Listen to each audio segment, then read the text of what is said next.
17. Basically, we have finished the heavy judgments. In chapter 16, the seven angels with their little golden bowls that were filled with the wrath of God that are poured out upon the earth.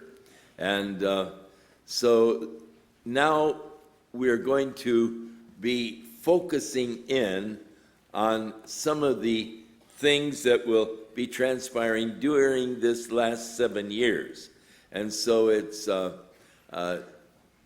not necessarily a chronological order because we've really come to the end of the judgments of God, but then we're going to have specialized judgments on chapter 17, chapter 18, specialized judgments on the false religious system that will be ruling upon the earth after the church is raptured.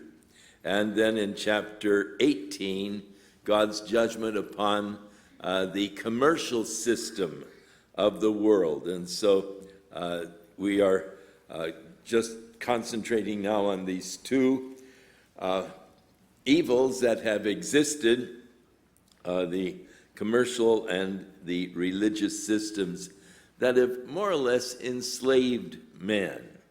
And many of you are maybe sort of enslaved by the commercial system. You have credit cards that you have a hard time making the payments, or other, the things that we get trapped in. And it's sad to see how that the oppression that can come. So when John was writing, he was on the island of Patmos. He had been exiled there by the Roman emperor at the time. And so John, in writing, uses sort of code words, so that Babylon is a code word for, in chapter 17, for Rome. And he'll sort of give you hints to the fact that it's a code word. It isn't referring to the actual city of Babylon. Now, we do know that the Tower of Babel was built shortly after the flood, and that the word Babel has come to mean, it meant gate, but it has come to mean confusion, because it was at the building of the Tower of Babel, which was a place to study the stars and a place where they were trying to reach heaven, and God confused the languages, and so it stands for confusion. And thus here in chapter 17, the confusion that does exist as a result of the religious systems of the world.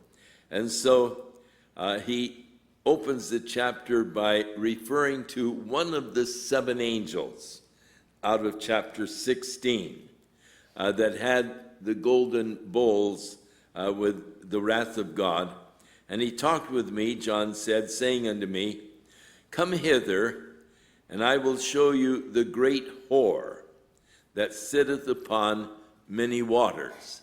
Many waters would represent many nations of the world, and from the term whore, fornication, and so forth, these were terms that were used in the Bible to speak of religious systems that taught people to worship God in unprescribed ways. And so he is going to show him the judgment of God upon this religious system. calling it the great whore. Isaiah 57:1, it says, "The righteous perish, and no man lays it to heart. And merciful men are taken away, none considering that the righteous is taken away from the evil to come." Many see that as a reference to the true church, taken away in the rapture, taken away from the evil that is to come. And but he said, "Draw near hither, ye sons of the sorceress, the seed of the adulterer and the whore. Against whom do you sport yourselves? Against whom make ye a wide mouth and draw out the tongue?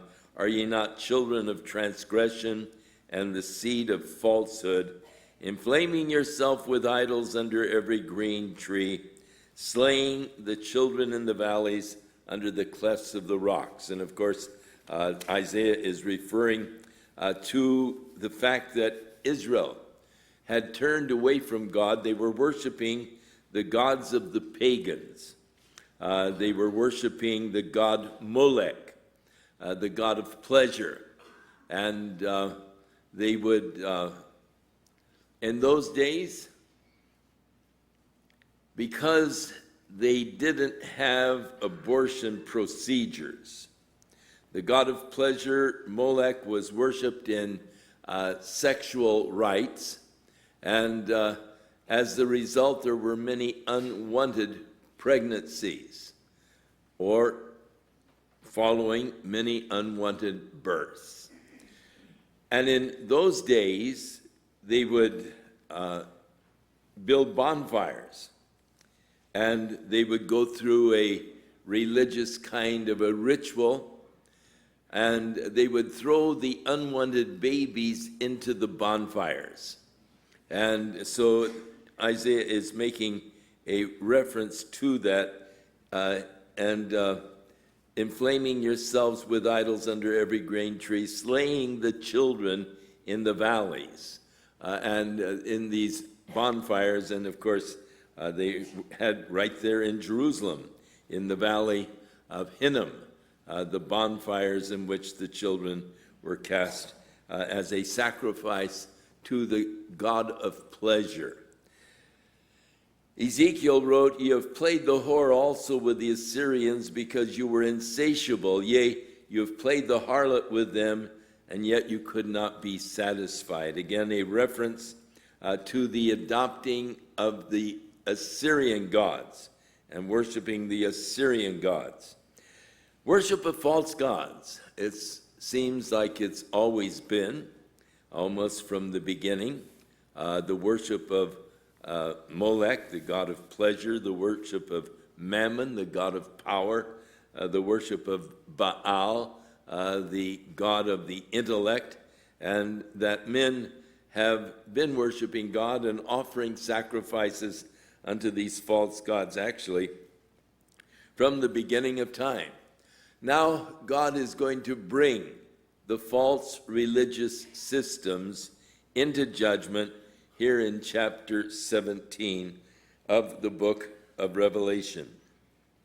And so the false religious system that sits upon many waters or many nations, with whom the kings of the earth have committed fornication, and the inhabitants of the earth have been made drunk with the wine of her fornication. So he carried me away in the spirit into the wilderness, and I saw a woman sitting on a scarlet-colored beast, full of the names of blasphemy, having 7 heads and 10 horns. Now, having introduced this woman who is sitting on the beast has 7 heads and 10 horns. In Daniel chapter 7, verse 7, he said, "After this I saw in the night visions, and behold, the 4th beast, dreadful, awesome, and strong, exceedingly strong, and it had great iron teeth